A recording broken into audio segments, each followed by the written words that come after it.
Balayage Pamali relies on something called a flexion moment imparted to the neck to do damage. An average man's neck can withstand about a 140 foot-pound flexion moment. Beyond that, soft tissue and even vertebrae can be crushed. By bringing your weight down fast, this move could easily deliver twice that amount of force.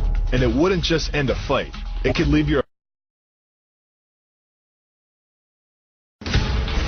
By bending the elbow across the fulcrum of your hips, you're subjecting the weak joint to the leverage of two strong forces. The pull of your thighs on his shoulder and your hands on his wrists. As little as 1,000 pounds of force can be enough to destroy the elbow. The leverage of the armbar can supply much more than that.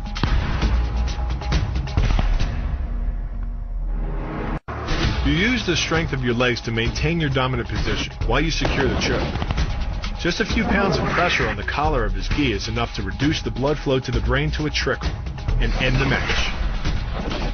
Hold this move for 10 seconds and the fighter will black out.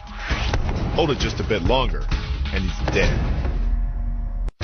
The sacrifice throw is a simple lesson in conservation of energy. The stronger the opponent attacks, the further he gets thrown. It works like a catapult, where your opponent's momentum supplies the counterweight.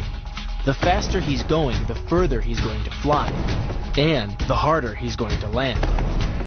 The throw works just like a crowbar, where your leg is the lever and your hip is the fulcrum. The trick is positioning your body in just the right place. If you're just an inch off the placement of your thigh and hip, the amount of energy needed to throw an opponent can more than double. But performed correctly, Uchimata requires almost no energy, yet it can deliver up to 5,000 pounds of force.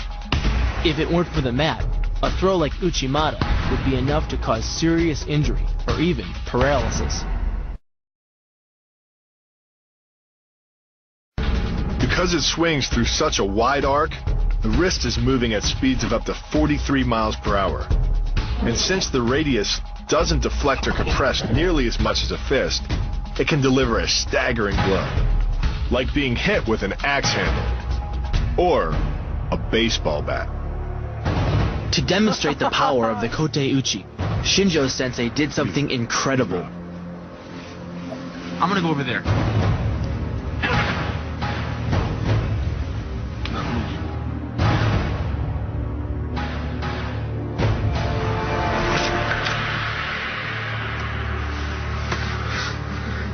Don't do that to me, please. Yeah, that's crazy. You should have felt the power of his hit. Just holding it. I mean, I've held on to 350-pound men in football, and I could barely hold the bat when his wrist came through there. It came through with such power and force and just shattered this thing like a toothpick. Unbelievable. In a fight, this move could easily generate enough force to crush the soft tissue of an opponent. But the key is rotating your fist 180 degrees right before it strikes the intended target.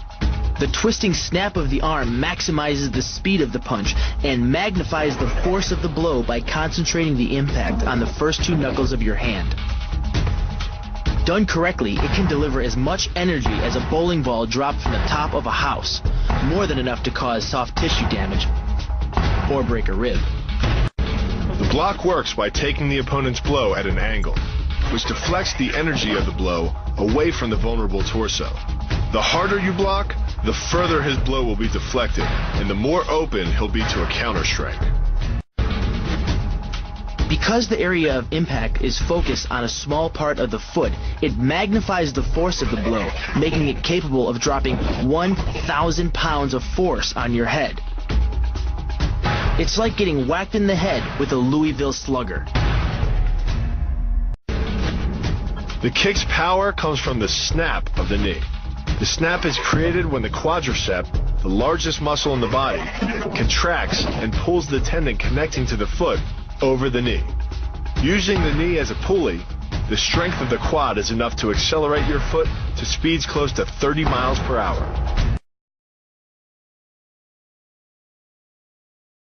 This kick is all about speed. The further the foot travels, the greater its acceleration, and the more dangerous a weapon it becomes. Powered by the muscles of the hip flexor and the quadriceps, by the time your foot reaches your opponent's throat, it's traveling nearly 40 miles per hour. That type of speed yields over 1,000 pounds of force, enough to puncture the Adam's apple and crush your windpipe. The power of the takedown is derived from the simple mechanical advantage you hold over your opponent. By wrapping up his striking leg at the upper thigh, you've placed your opponent in what's called conditional stability. If he remains stationary, he could technically maintain his balance indefinitely. But by driving him backward and initiating a sweep of his other leg, you've added two destabilizing factors, and the loose center of gravity simply cannot hold. The key to this synergy of speed and power is punch technique, punch location, and punch frequency. With your elbows tucked in behind your fist, the energy of each punch is maximized. And because the punch is delivered to your opponent's core along a center line, the more directly that force is transmitted to his body. The effect is similar to that of continually slamming a battering ram against a door. No matter how strong, it can only sustain so many blows before it collapses. The disarm is basically a judo wrist lock and uses many of the same principles. By pulling your attacker forward as you turn, he loses his balance, giving you control of his wrist. The barrel of the gun then becomes a lever, allowing you to take the gun. Because you are using the muscles of your torso, which can deliver up to 10 times more force than the muscles of the wrist, the disarm works against an opponent who is much stronger than you. Doing the 360 defense requires you keep your body in motion at all times, using your arms to defend different angles of attack. The key is keeping your arms at an oblique angle, with your hands open and straight, so that you don't take any blows straight on. Each is deflected down the angle of your forearm, which reduces its impact. Because you don't have time to cock your arm in a surprise attack, bursting's effectiveness doesn't come from the rotational power of the torso. Instead, it's driven by the legs, which hurl you forward into your opponent. Both the block and the strike land with 300 pounds of force, more than enough to collapse the windpipe or fracture the delicate bones of the face.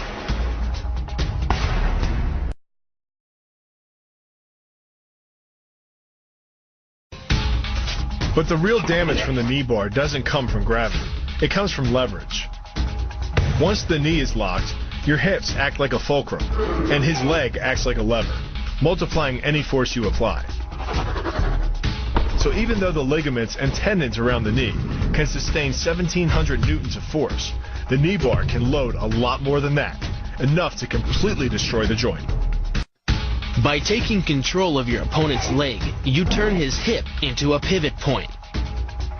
And there are two forces being imparted about the pivot point, one by the arm above and one by the sweep below. These forces act as a couple, resulting in your opponent's rotation that slams him right to the deck. And given the speed of rotation and the force of gravity, that impact could cause permanent injury. The key to the reap is to get your opponent's center of mass outside his stability zone. To do that, the Marine pushes his opponent at a location above the center of mass, while using his sweeping leg to create a tripping point, which is below his opponent's center of mass. Once the loss of stability has occurred, gravity does the work, and the damage. On the ground and on his back, your opponent is now vulnerable to any number of finishing strikes. Working much like a nutcracker, your forearm and biceps apply pressure to your opponent's carotid arteries. Located on either side of the trachea, these two arteries are the only way to get blood to the brain. It can take less pressure than squeezing an orange to stop the flow of blood to the arteries. And with no blood flow, the brain shuts down almost instantly. Fight over. It's only 5 to 8 seconds and then they're knocked out. And as soon as you release it, the blood will come back to their head. We don't teach air chokes in the Marine Corps because it's like a 15 to 20 seconds for an actual air choke to actually take effect, whereas a blood choke is quick and fast.